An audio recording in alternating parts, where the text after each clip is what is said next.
Urakaza neza misi y'urukundo. Iyi ni inkuru yitwa Deep in Love, inkuru y'urukundo rurenze rugahindura ububabare. Hari inkuru zitavugwa, hari amarira atabonwa, hari urukundo rutaboneka mu maso ariko rukisha umutima. Iyi si inkuru isanzwe gusa, ni inkuru y'abantu batanu bahuriye mu rukundo, ariko urwo rukundo rubahindura aho batigeze biyumvira kuba. Ange, Alex, Mimi, Kani na Sananda bose batanguye nk'abandi bose, ariko iherezo ryabo si iry'abandi bose. Iyi ni Deep in Love. Urasubscribe kuri Intsinzi Motivation. Ange umukobwa mwiza utuje ariko akunda cyane Alex, umuhungu wiyubashe ariko afise umutima woroshe. Mimi inshuti ya Ange, azi byinshi ariko ntavuga yose, kandi umusore akunda gutsinda, ntiyemera gutsindwa mu rukundo. Samantha umukobwa afise ibanga rikomeye rishobora gusenya byose. Ange na Alex bahuye mu buryo butangaje, ntibari bazi ko uwo munsi ubuzima bwabo buhinduka burundu. Mesaje za mbere, koro z'ijoro, utugambo tworoheje duhindura amajambo akomeye.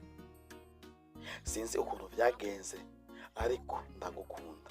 Urukundo rwabo rwatanguye nk'ikirere cyiza, rufise amasezerano n'indoto zitagira iherezo, ariko inyuma y'ivyo byose hari ikintu kitabonwa cyari kiriko kirakura buhoro buhoro.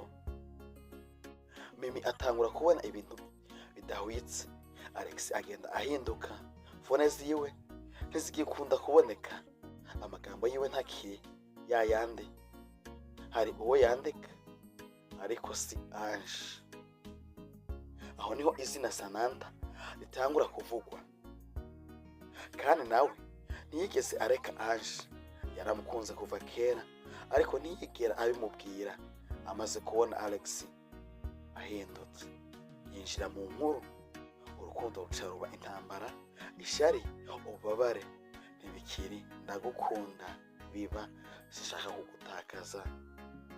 Sananda si umukobwa asanzwe, afise ububasha ku mutima wa Alex. Amutwara buhoro buhoro, amukura ku rukundo rwiwe na Ange. Ntibisanzwe, ni nko kwizirika kudasanzwe. Ange agerageza kurwana, ararira, arasenga, arihangana, ariko uko agwana niko arushiriza kumutakaza. Umunsi umwe Ange abona ukuri kose. Alex ntakiriwe, urukundo rwabo rwarapfuye, ariko umutima wiwe uracamukunda. Aho niho avuze ati, nawukunda cyane gushikaho nibagira ko ndiho, kandi agerageza kumufasha. Mimi amubwira ukuri, ariko hari ibintu bimwe umuntu atekereza kubiba barira wenyene.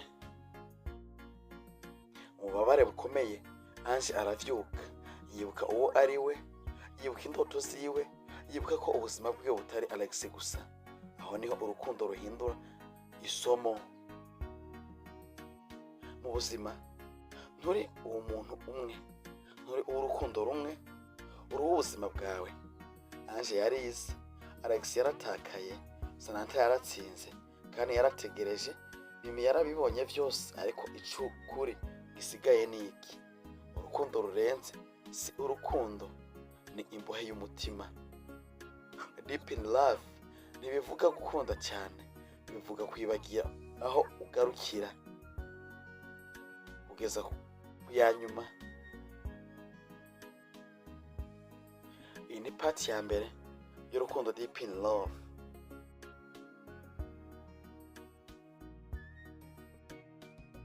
Urukundo rwatanguye nk'inzozi.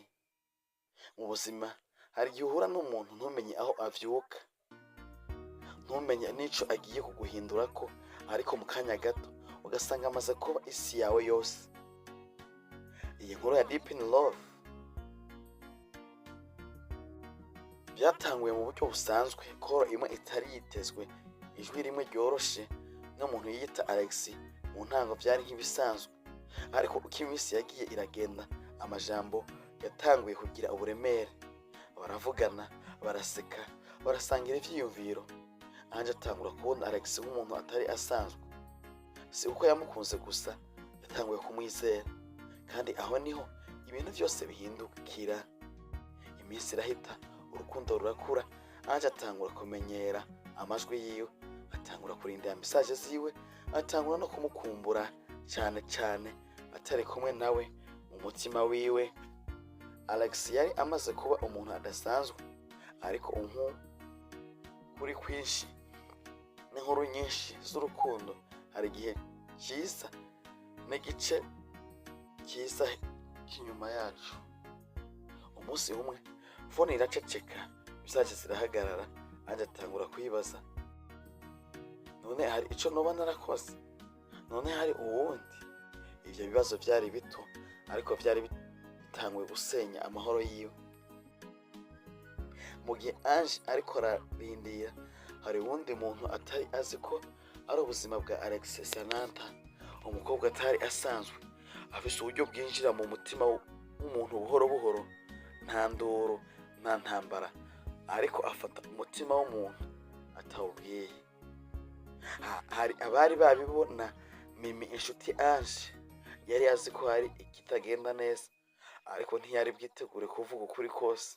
Kandi nawe yakundaga Ange mu kinyegero, ariko yabonye kare ko urwo rukundo ruri kumujyana ahabi.